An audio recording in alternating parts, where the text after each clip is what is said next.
Yo, YouTube, what's going on? Welcome back to another episode of First Time Watching, coming to you from right here on the Comic John YouTube channel. It is an absolute pleasure and privilege to have you joining us from around the globe for all the videos we post, news briefs, hot take movie reviews, first time watching, and yes, even trailer reaction videos. I am your host, your director of distraction, your coordinator of confusion, John Hassinger. We pick movies we hold near and dear to our hearts, we watch them, but for at least one of us, it's our first time watching. If you're new to the channel, make sure to like, subscribe, leave a comment, and tell your grandmother. Make sure to ask her about her first time watching the Matrix trilogy and share it with us, because last night it was my first time watching Matrix Reloaded.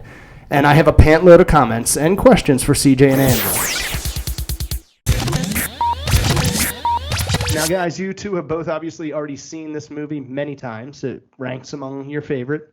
And earlier this week's episode, we focused on the original Matrix. Now it's time to dive into the sequel. Segment 1, my initial thoughts. And I didn't want to be someone who said this, because sometimes I get angry when people are so loyal to the original, they won't even give the sequel a shot. But I thought the original was not so much better, but significantly better than the second one. I loved the second one. I thought it was amazing. I loved the expansion, the additional characters, the evolution of the characters in the show, and even Mr. Smith.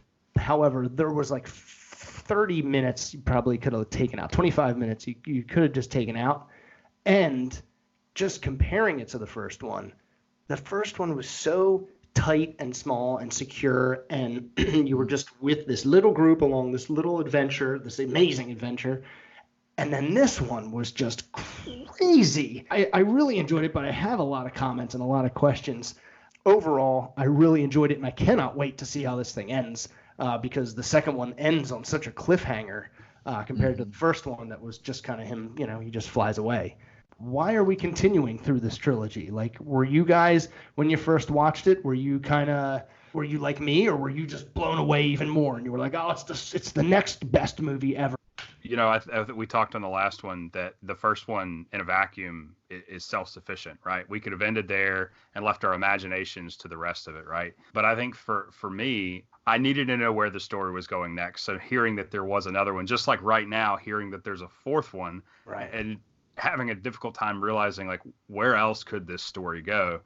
I think for me, it was just excited for the next installment. I feel like Keanu Reeves, I trust him more than like maybe a Nick Cage who does every movie he gets a script thrown at him. He practically takes every role. I feel like Keanu Reeves in everything he has done, I feel like I can trust him. I don't think he's really necessarily done a bad film. At least I can't think of one.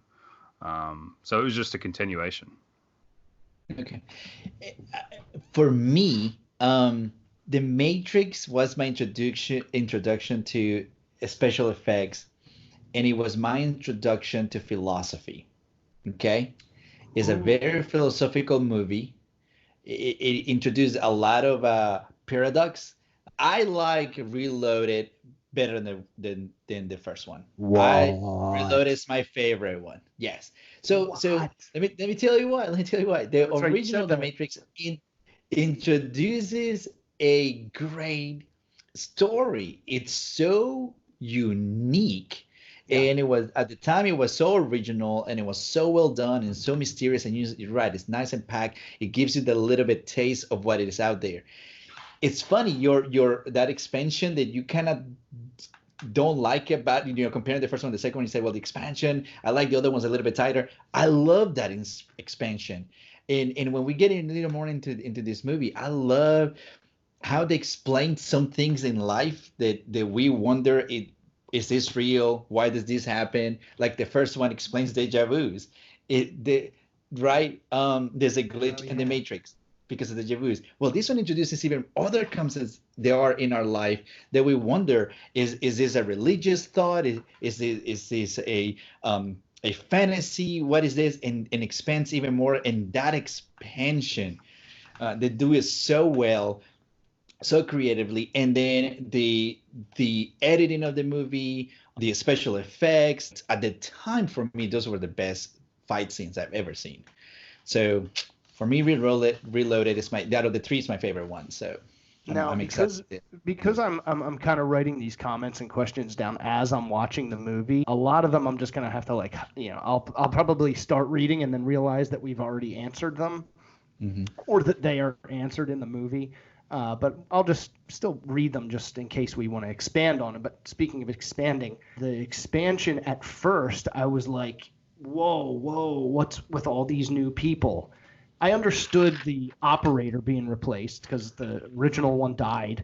So then they replaced him with Harold Perrineau, who I love because he's from Lost, and I just think he's a good actor. He's likable, and he plays a character named Link, who has this little side family who I wanted way more of him. I wanted that. I wanted more about his wife. I wanted more about his sister. His sister was married to the operator who died. So Yeah. he died, and now Link took his place, like in his honor. He was really interesting. But again, the expansion, I think, all I kept thinking was, oh man, they made a huge blockbuster, like this basically indie movie that like no one really knew what it was about. Like hit a grand slam, so they're just dumping dollars on expanding the story. I was still in Nicaragua, so I was still reading this movie with subtitles. And imagine getting to the architect scene and you're just reading really fast everything that he's saying and using very heavy words. Not only wow. not only I'm reading in Spanish, I'm also in high school, so some of these words probably I didn't even know in Spanish. So it was mind blowing. And then again, just like the first one, going watching it again when I knew English and actually enjoying a little bit more of the context, because when you translate it, especially in writing where they have to condense the words, right? So they can write everything they need to, you lose a lot of it. Movies in another language are, they filter so much. So then going back and seeing it again and now actually getting deeper into it and being a little bit more grown up, understand a little bit more of the concepts that introduces. Did you see the third one in Nicaragua as well? Do you know what? Great question. I don't remember. I don't remember if the third one was in Nicaragua or not. I'll have to look at the release year and I'll know. But Right. I know I watched it when it came out. I just don't remember when I watched it. There wasn't a much complex on the vocabulary in the third one as it is in the second one, so I didn't have that much of an impact when it came to the script. That architect scene, I stood up with my hands on my hips and focused like I normally ever do to gain all of that. And for some reason I thought that was played by Donald Sutherland or Anthony Hopkins, and the guy spun around. I was like, no idea who he is. No. So I was caught off guard there. My first question, because they mentioned them and I think we saw them in the first one, these Sentinels that basically look like they came from Thanos' army. Just these machine like octopus things that, what are they? Is that what they are? They're just kind of like robot soldiers that go and like destroy. Mm-hmm. Okay. My favorite things about this whole story is that Morpheus is just part of a group that believes in this prophecy, and that there's a whole bunch of people in like the government or whatever that is like, yeah, you're kind of full of shit. Like, but that was, and then there's other like higher up people that are with Morpheus in believing the prophecy. And it was cool how they played that with Jada Pinkett's character. What I love about that, you make a great point of like, why is it that you have this one group is obsessed with it, willing to die for it, and then you have this other group not at all. Well, technology has won. 2099, technology has won. In base of the fact that AI controls the world and controls humans, and we destroy the sky. Imagine if you are somebody who lives in Zion. Do you really have the space in your mind to believe in a God? No. The only absolute that you know at this moment is that machines. Technology is the thing. Technology controls everything, and there's no God in technology, right? And you have this fight throughout the years, centuries, right now. Science versus religion. Which one is right? Do we come from evolution, or would it just pop up from God's creation? So at this moment, science won. So all these people in Zion, they have no reason to believe in a God when the robots are the ones that control the world. Right. It's how can we believe in a God if the thing that controls us, the thing that created them, is us? So we're in like a circle here. Yeah. One of the things I thought was kind of interesting was that so you've got the group that's in Zion, and you've got that smaller group of those that believe, right? But on the science side, right, the robots and machines and the program side, you've kind of got that also, right? You got the Oracle, you've got all these other individuals that are really helping move the story along with the vital pieces that they need in order to win and in the end of that. So I found that really interesting to kind of like, while it's a terrible thing that's happening where the machines and the agents and all this death and conversion and all these things happening, like there's a group there that's also trying to fight for the good of it also. I just thought that was a really cool thing to kind of understand that, like, hey, there are two sides to literally every story and every group. There's three sides. There's your side, mine, and the truth.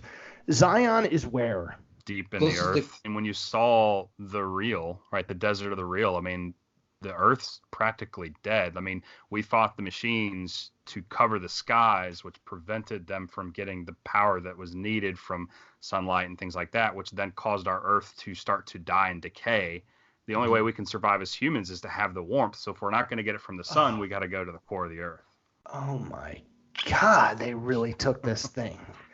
I mean, I was making dinner tonight, and I just kept thinking, it was just an onslaught of confusion, and he takes that red pill and he wakes up and finds out he's a human battery. Like no one was guessing that was going to happen.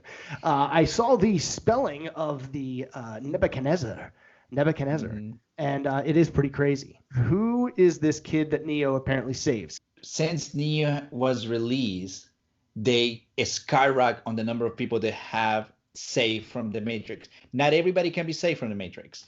Okay? Right. Very strong religious thought right there, because not everybody can be saved. Not everybody can be saved. Some minds cannot handle it. Some minds need the Matrix to even survive. They cannot survive outside the Matrix. Like Cypher. Like exactly. But they with Neo now, they have found more and more. It's easier for them to find people. It's easier to get to them, and it's easier for them to save it. This is just one kid that he saved. That is obsessed with him. He's a superhero. This kid just met his Superman. That's at this moment, this character is just somebody who really exactly.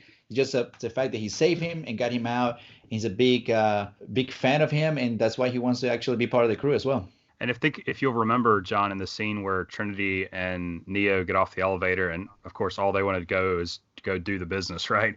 But all the people are there, all his followers are there, and the woman has I don't know, she gives him like a scarf or something, but she's like, "Can you look after my son?" And my interpretation of that is that that's one of those minds that couldn't be released, but still needs protecting while in the Matrix. Oh my gosh. Yeah, and they're also asking him to protect the other crew members of the other ships too. So they are not asking only protect us, save the prophecy, save everybody for Anti-Matrix. Please also keep the other crews protected as well. They're really putting him out to be this god. When the elevator doors open and they look, I thought of two things. First, I thought of Daenerys Targaryen at the end of season 3 or 4 at Marine when Misa, remember? It was like, and then obviously I thought of Jesus Christ. Now, my next question. I don't remember the exact context of the scene, but I feel like there was two agents talking to each other and one picked up that phone, or maybe there was two different people and the agent did that thing where he hard drives them and the heart drives them and like takes over their body. He makes a copy of himself. Does he cross over into the real world from the Matrix? Yes.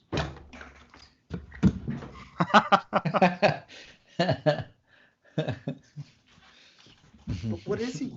What is he? Is he just like a man?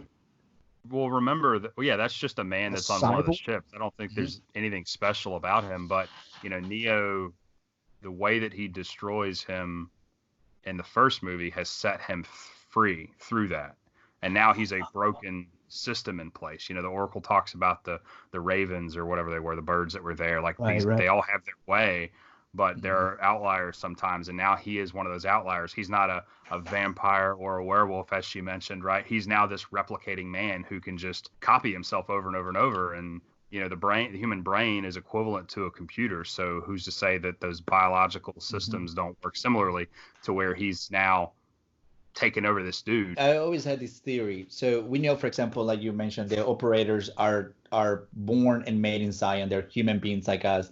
They don't have plugs. They cannot be plugged into the matrix. A person born in Zion cannot be plugged into the matrix. So people plug in the matrix not only have the holes in their bags, but they also, my theory always for me was they always had some capability in their brains for them to be connected to the matrix, to the system, to the software of it. So even though you have been saved and you are unplugged from it, you still have that little part of a robot in you, and that just downloaded in his brain. It's he just got in his brain. It is the first instance in which you see Matrix has access to the real world, and that there's an overlap, right? We see it at the end, the way the Neo passes out and does his thing, right? We see it at the end, and now we're like, oh wait, some of these things can happen in the real world as well. This is one of the first time we see that where the Matrix is really just overflowing into the real world. So I know exactly what you're talking about, and we'll get to that in a minute. In a while. Seraph, the security guard for the Oracle. It just that was cool, but it just felt like another excuse to have Keanu do kung fu. No, I disagree. Oh, that scene is one of my favorites ever.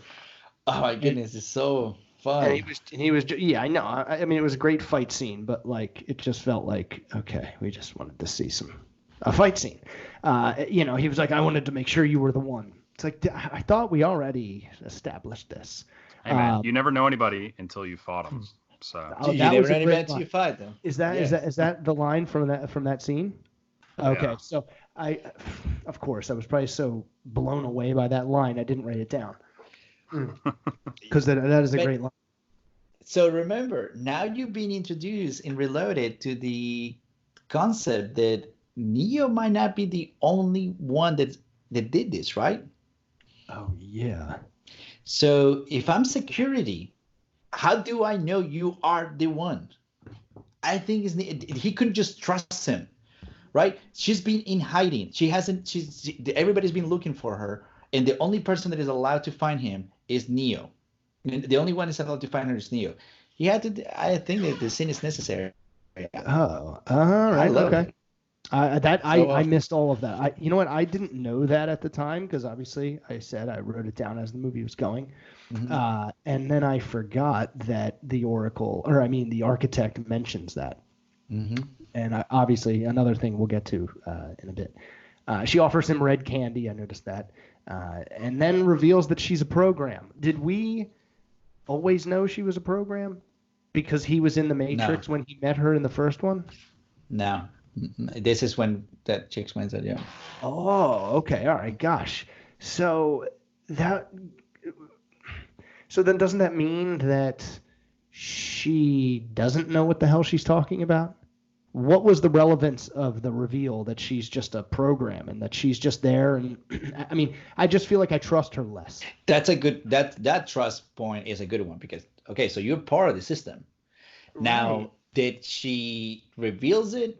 I don't know. For me, it make a good explanation. Every single thing there has a purpose, and you introduce the idea of the purpose. You don't know yet what the purpose of each thing is. We find out the purpose of the Oracle at the end by the architect. This is what's her purpose. But it's important to introduce that everything in there has a purpose. So yes, you're right. I at that moment I remember specifically not trusting her. Yeah, thinking, I was like, well, wait a minute, what the hell? You're part of the system, and Neo doesn't trust her. He himself doesn't trust her. Right, he wouldn't even like sit down next to her. Mm-hmm. Where was she? Oh yeah, she was on a park bench. First she was in the kitchen, then she was on a park bench. She's in this like comfortable, like, this setting where, well, at first it was very intimate and comfortable. Now it's like expanding to a park bench in like a four-cornered little, lot area. Feeding that birds. Was a fun scene. That was a really fun scene though, because it's like he's almost like questioning each thing, like, do I even have choice here? Like, well, you knew if I was going to take the candy or not, and then he takes it anyway, but he doesn't. You don't ever see him eat it. It's like, well, you should sit down. Well, I'd rather stand. okay, mother, I'll sit down. Like, it was just that was a really fun scene for me that I just enjoyed watching that again. And I just loved, again, the way that it all looks, the visual of it. Up until that scene right there, everything was fitting. And then she reveals that he's got to get to the mainframe, to the source, to the middle, and destroy it. And that's how he'll end the machines. And they need the key maker to get to the mainframe. I made a comment here. Is Mr. Smith basically Ultron, a deleted version, but saved as deleted, then copied 1,000 times, and saved as new? I don't even know what that means. The fight music. Okay, so then the scene happens. This scene, I have seen this scene and never watched this movie because this scene is so famous. It's so stapled into pop culture that I've seen it like parodied and made fun of and copied and a million times. I thought I was watching one of those parodies and copies when I was watching it because the CGI was so bad. It wasn't so bad, but it really aged. It showed its age. Yeah. And that was another point in this movie where I was kind of like, we're just going for the bucks here. I mean, I get what's happening and I understand, but there were so many times where he just looked like a cartoon. It was a very ambitious scene for the time. Now it reminds us of the time, and they thought they had it. They thought, we had the technology to do it, and it got a little bit ahead of themselves. I've seen behind the scenes how they shot it. It is amazing. All the men they had look like him. If you pay attention to the scene, you can tell sometimes which agents are not him. It definitely looked like different men because they didn't edit them well. So you can see an Andrew, you can see a John, just dressed with a suit. Yeah. They at the end of the day, that they had to show. One thing I don't like about this scene, and this is me who I love the movie, I don't like the scene.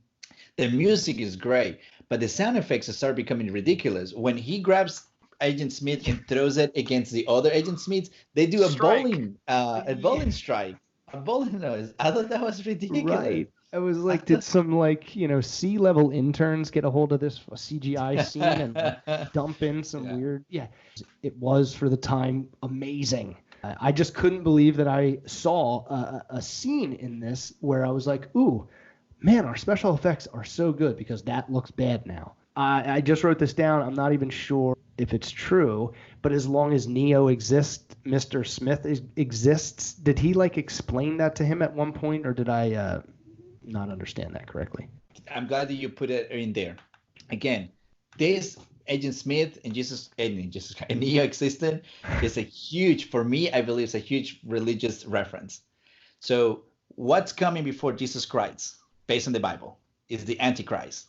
Okay. The one that everybody believes is the one, but is not really the one. Yes, to your question, I believe that yes, they both have to exist as a purpose to bring the balance to the world. And one is Agent Smith, is the one that keeps copying. He's the one that believes right now that he's free, and he's the one that needs to either destroy it or control the Matrix, whatever his goal is. Yeah. Whereas actually Neo, the true one, right? Right. And that's what we at this moment we're fighting for. So yes, I believe that one to exist, the other one has to exist. Yes. Different sides of the same coin. Why isn't Neo able to copy himself in the Matrix? Who's to say he doesn't? He can't. Okay. Yeah. All right. Thank you. Great answer. We've seen him at least put his hand inside of somebody, but he's doing the Baby Yoda healing. Well, I guess his was more interactive. He was actually pumping a heart, but. Yeah, we'll get to that in a sec. Yeah. I noticed there was a scene that looked like it was straight out of the Star Wars prequels with the Trade Federation meeting. Is the Council the government of the free people? Mm-hmm. Okay. So Mordo, a.k.a. Commander Locke, he and Jada Pinkett Smith's character, I guess, are married. She's like Princess Leia. I mean, she is just all for the fight. Let's fight and let's win and we'll beat their ass. And I don't care what you believe on what side. I just know what's good and what's right. Mm-hmm. And Mordo was all against Morpheus about the prophecy and everything. So when she volunteers to leave, he's like, "What are you doing?" And she says, "Some things never change, and some things do." Well, it's clear he's got some issues with Morpheus. There's some jealousy there because they were, those two were together prior to him being with her. Oh, Oh, they're So exes. I didn't there's know obviously like Yeah. a weird love triangle thing going on there. So maybe he would believe if it weren't believe in the prophecy if it weren't for the fact that it's Morpheus leading the charge. Who knows? Yeah.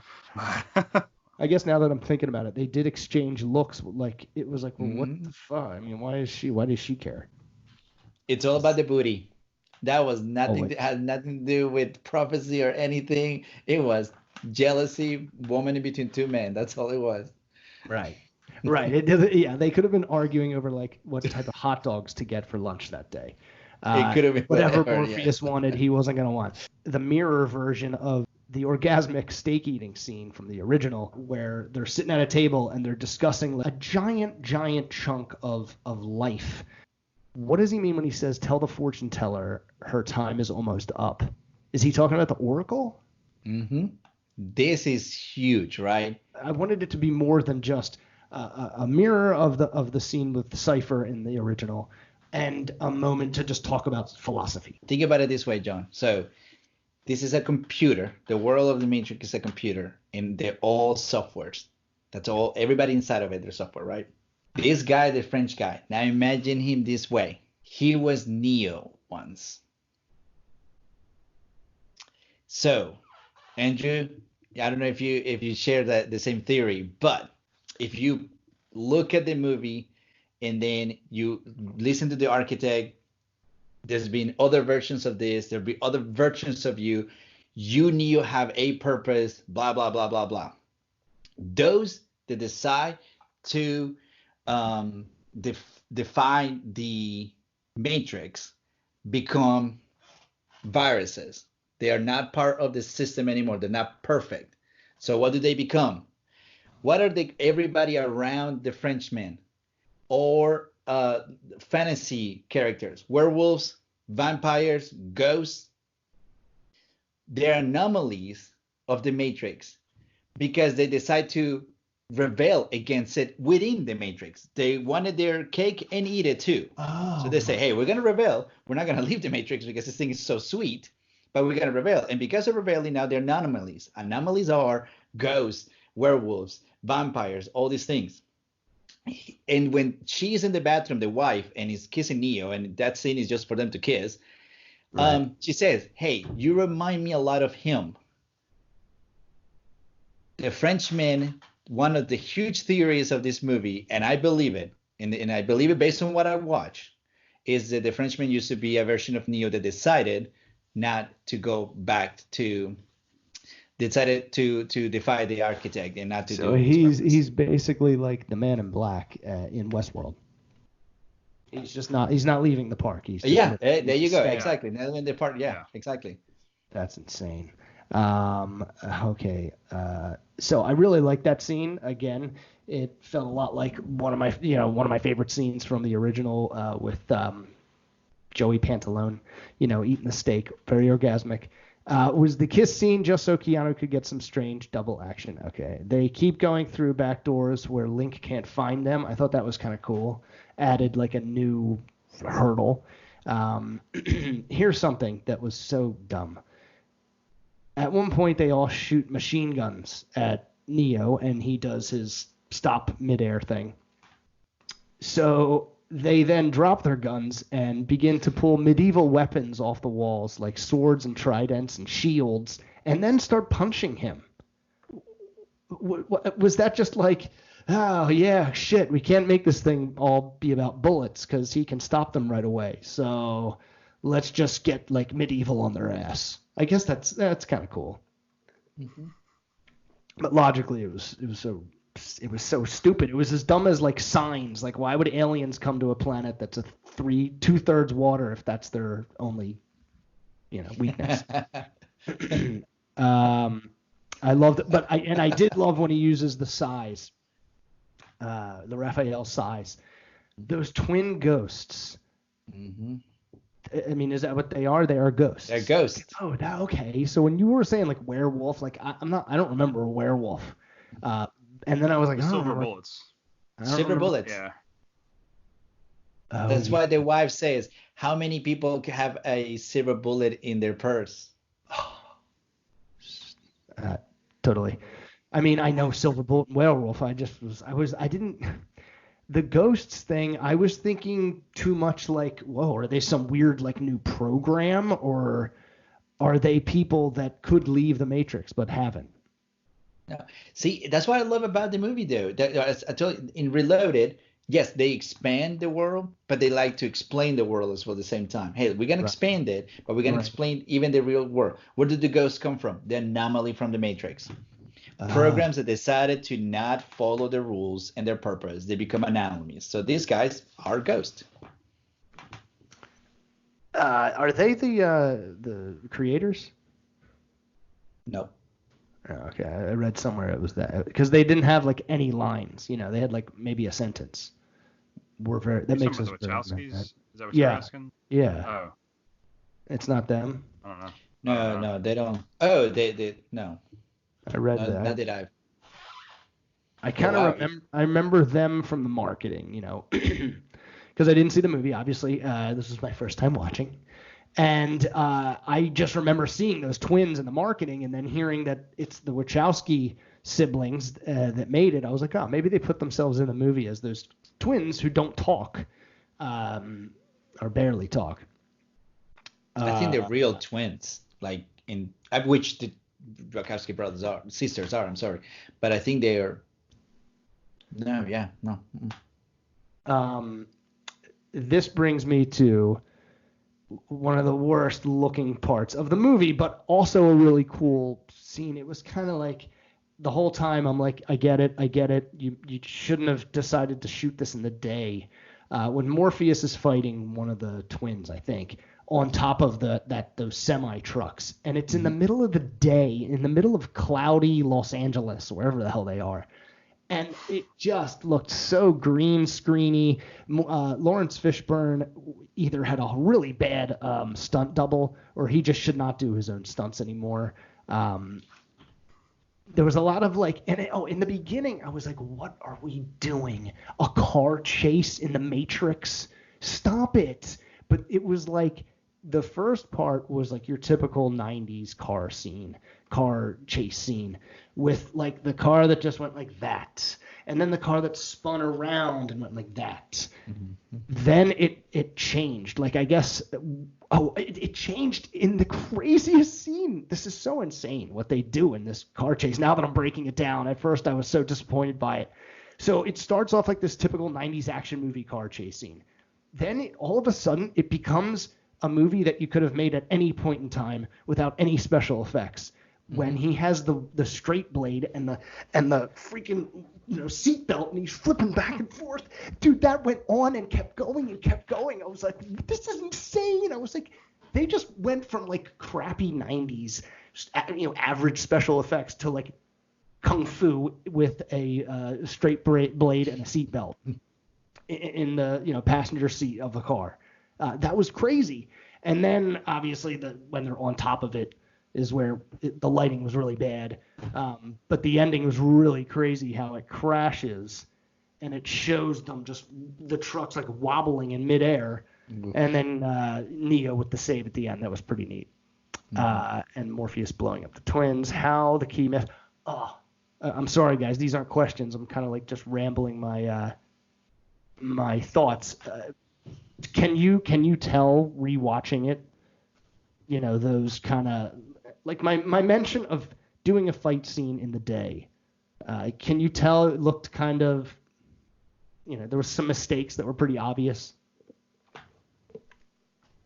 What are your thoughts on that scene altogether, Andrew Benfer? I didn't see any issues necessarily. I mean, I know we've all seen car chase scenes in a lot of different movies before, so I think the unique things that I appreciated that they brought into it was, I mean, the twins being ghosts, the being able to phase in and out and through things through the fight scene. Like, if I had been in physical form in this moment, your throat would have been cut, but actually because I was in the ghost form, I actually went through you. So I just thought that it was just cool to kind of have that back and forth. Like, it kept your attention, where in any other chase scene I could probably go like pop some popcorn while it's happening and pretty Right. much get an idea of what's happening. This one, like, just like in any of the Matrix movies, like, you really don't want to blink because there's always something kind of peppered in there.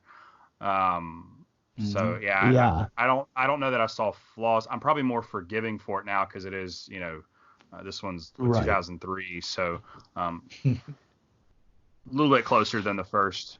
But obviously there's some challenges in some of the CGI stuff. And but they do a lot more. Yeah, yeah. Yeah. But I thought it was great. Personally, I thought it was awesome. It's one of my favorite car scenes ever. Yeah, because they added fight to it. Most car scenes is shooting and driving, and this Right. one's there's actually martial arts in between the whole thing. Yes, there's some ridiculous stuff like you were saying, the keymaker holding on to Trinity's back in that motorcycle. The guy is 90 years old. He should fall off the bike, but hey, And it's still an action movie. Morpheus is in like this, evening, suit and like penny loafers, and he's like doing all this like shit on the. I don't know. I don't know. Fight season. Yeah, saying that. Okay, so the Sentinels are now eating Zion. So what does that even mean? Are they just destroying it, like setting it on fire? They're digging, right? They're using all the weaponry and lasers and all the stuff that they have just because they're burrowing in. They're trying to get in. I don't know that they're necessarily eating. They're just destroying all of that, metal cartilage or whatever you want to call it through the earth. They're just trying to get through all the rock and all the metal and all the protective, earth that is, surrounding Zion wherever it's located. They're just fighting. Yeah, and I found it interesting on the earlier scene we talked about, like, I forget the exact number. It was like there's 250,000 Sentinels. So it's like, this sounds crazy. That can't be a thing. It's like, well, that sounds like Morpheus. That's his line to come in. Why not? That sounds exactly like the thinking of a machine. One for every human in Zion. They're just ripping and tearing to get through. Okay, so yeah, it looked like they were eating, but they basically were just digging and just destroying. Okay, it's going to get a little confusing here, and again, this is going to be me probably just blinking too much. Machines have shift changes. There's a moment where they're like, there's a shift change, and this guy's not going to be there, and that's when they had to like sneak through something. Does any of this sound familiar? Mm-hmm. It is, and I have always ignored it. I never thought of it until that moment I read your message. It's true. It's stupid. That part is stupid. I was like, no, they're machines. Why would they have shift changes? They don't need like a new guy to come in and relieve the other guy. It's a machine. I wonder if that moment it was probably like the intention was there was a shift change for the humans, and for somewhere or another. I don't know, but I've never. It was one of those things I never thought of it. Never until you brought it up. Well, oh yeah, you're right. That's kind of one thing, and I just thought about this, but who's to say the difference between a program and a person within the Matrix? Right. If you really think about it. So I don't remember, was that scene referencing Sentinels, or was it this is where they were rescuing the keymaker? I don't remember where this was in the movie. I know what you're talking about, but I think where I'm getting at is like we don't really know the difference at face value of who is a program and who is actually somebody who's plugged in, who's somebody who's defective of the process. I mean, what's the difference between a human being and a program from within the Matrix? I don't think that you would know that. Who's to say that all programs aren't just a human plugged in somewhere? Just they're not on the wall of batteries. They're resourced somewhere else. They're in a different corner of the machine's office space, whatever. Right, yeah, on the second floor. Morpheus believes he has a purpose, like a machine does. Okay.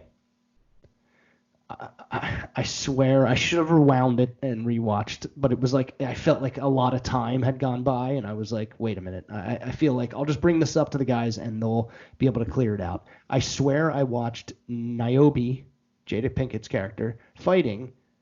Then she died in real life, and then died in the Matrix, but was talking to Morpheus at the same time.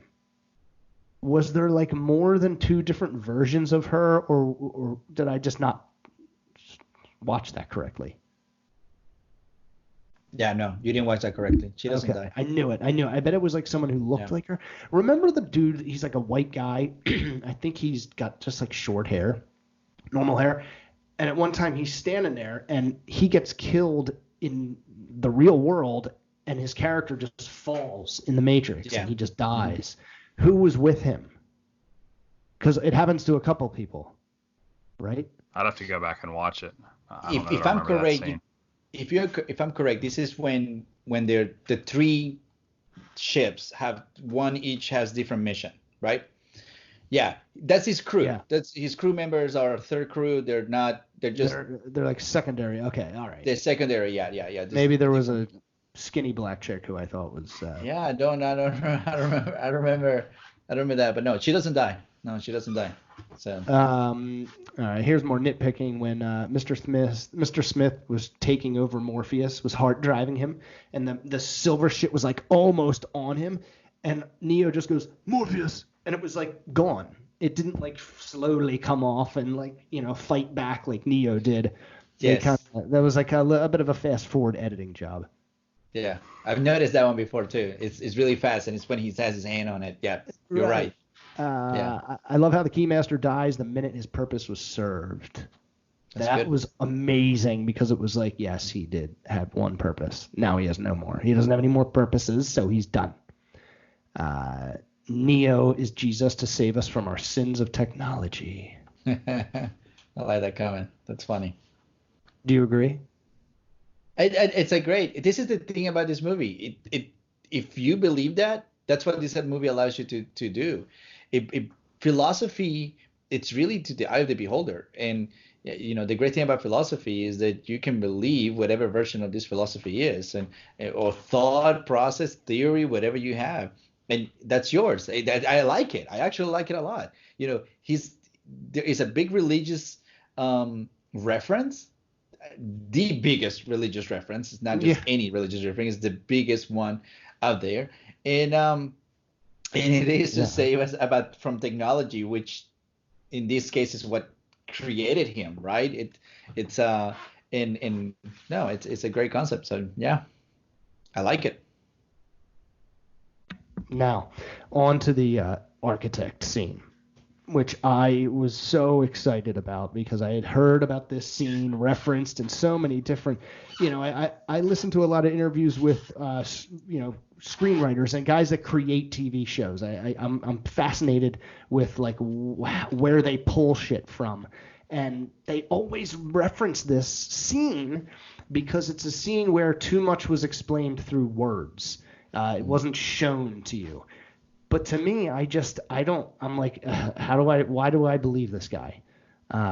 Maybe half of what he said is going to be real, and half of it's like a misdirection. And he says that it's the sixth time they're going to be destroying Zion, and that Neo is basically doing to the machines what the machines did to us.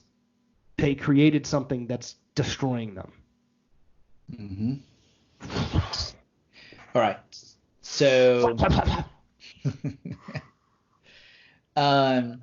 that's Old Testament. So in the Old Testament, in Genesis, the earth was created before. God created us before, and he actually created an Ethiopia. Thank you. Utopia. Yes. Where we were all perfect.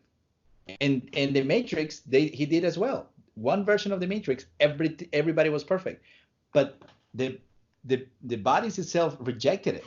We don't like to be perfect, right? So that's where they created this version that is by choice, and this is the version we have now. The version that Jesus Christ gives us, the God created, is for us to have choice. So huge Old Testament reference right there.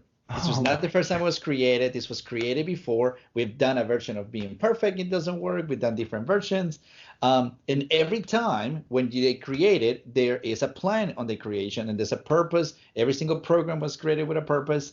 And that's where when you're looking back, you think, okay, the Frenchman definitely was a Neo before and decided to rebel. That's why he knows about the Oracle, knows everything, and he tells you he knows everything.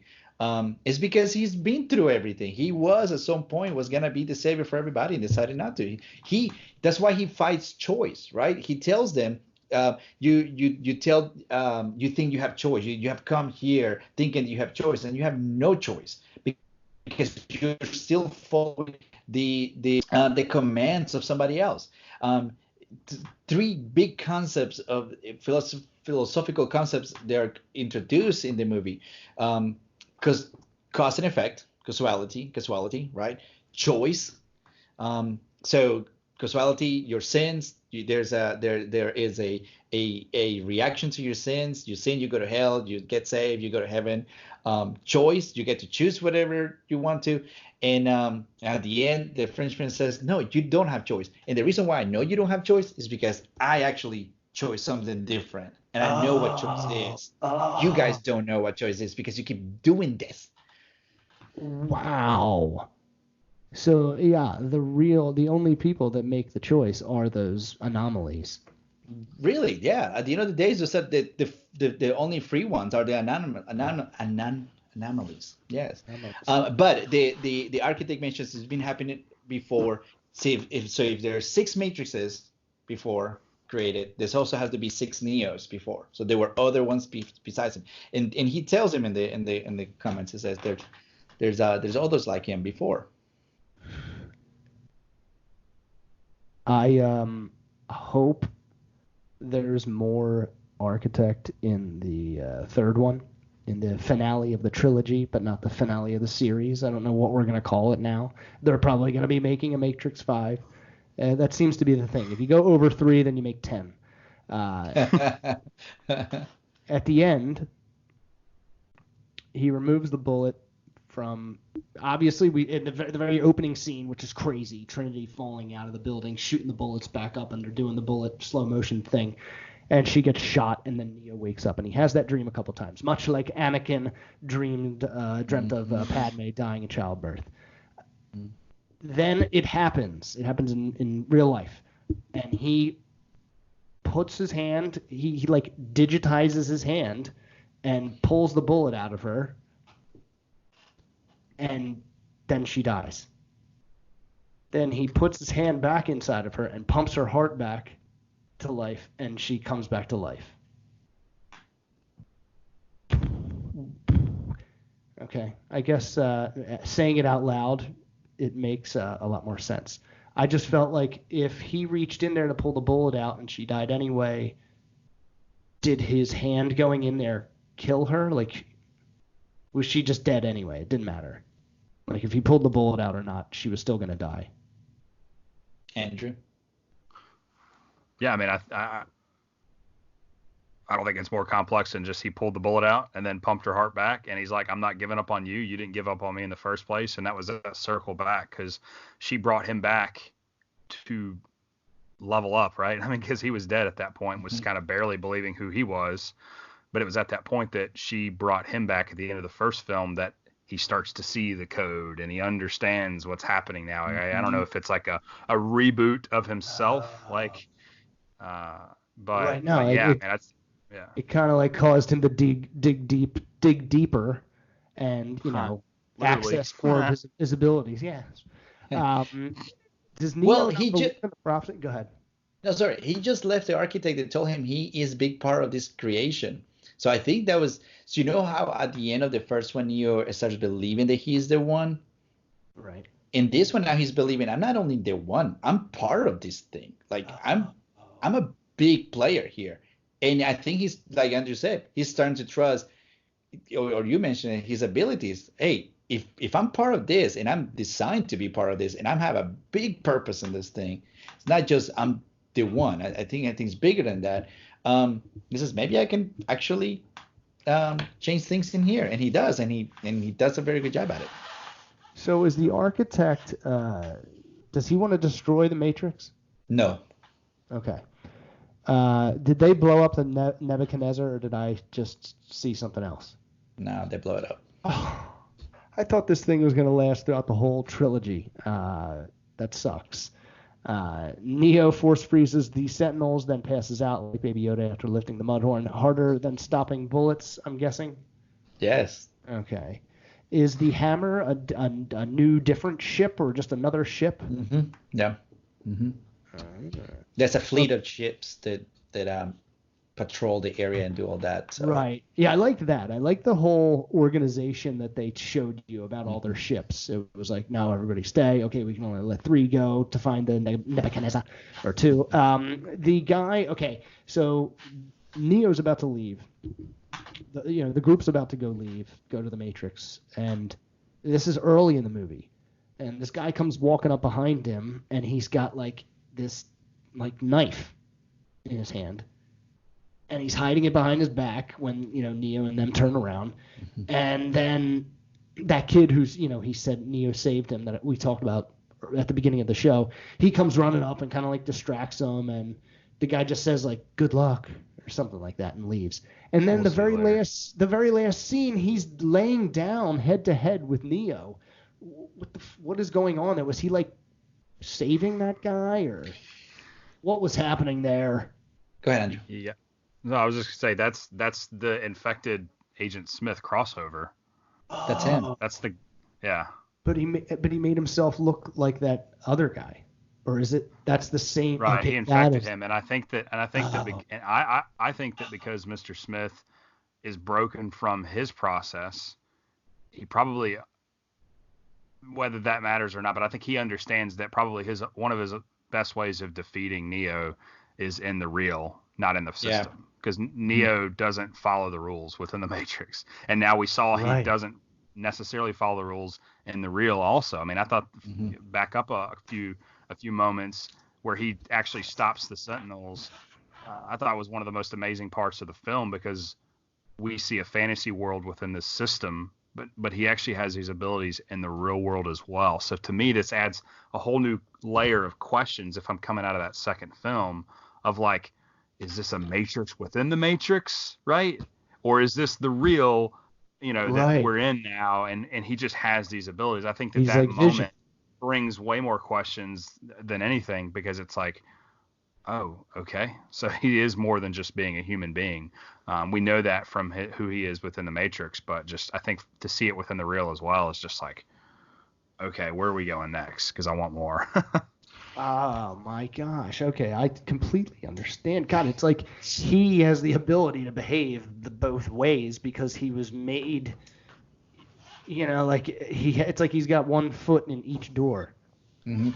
And why is he next to Neo at the end of the movie? That it gets explained on the very first scene of the third one. They explain it. Wow. They pick up right after you leave off. Yeah. So if I was you, I would watch that last scene again. Yeah, the last 20 minutes again. Yeah. Because it is important to understand that there are 3 ships right now. The Nebuchadnezzar, the one from Niobe, and the third one they kept to get them. That the bad guy, the guy that has engine spinning his head, tried to volunteer, and the guy said, "You shut your mouth." He didn't want to. The captain didn't want to volunteer, so they didn't go.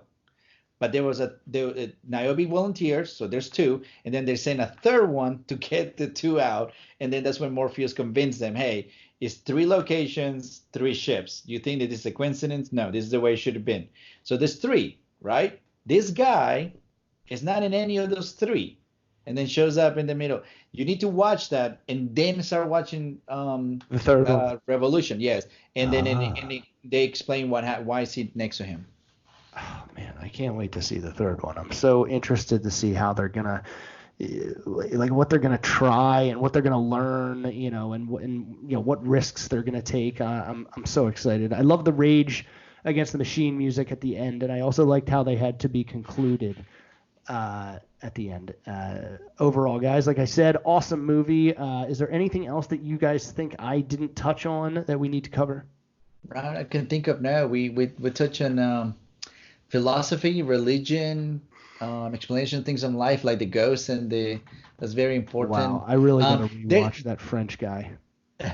There's one thing that I don't know if Andrew you ever noticed this, but when I becomes again now I think that I noticed this because I watched it so many times, and then I watched it one time purposely to see if my theory was right.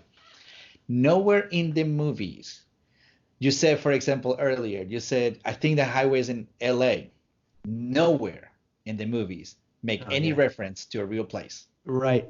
That's so true. They never like tell you where they are. They never. The Matrix is this continuous paradox that if you think about it, it's just a small world. You think you keep living like a Matrix. It says you've gone to that road, right, Andrew? Like you mentioned it, but it probably just takes you back in a loop to the same place again. When he gets out of fighting all of the guys and he's in the mountains and he says, "Where am I?" He says, "You're in the mountains." He doesn't say you're in the mountains of Colorado or you're in the Himalayas. No, you're in the mountains. And when he says, "Where is everybody else?" Just follow the sirens. They're in the city. You go in the city. There's no reference of an actual place, and I think that's great because the Matrix is not a real place. You never just notice it. It's almost like Inception when it says, when you find out you're dreaming. Do you ever remember how you got here? And you're like, no, I didn't know. Same thing with the Matrix. So good. You're just there.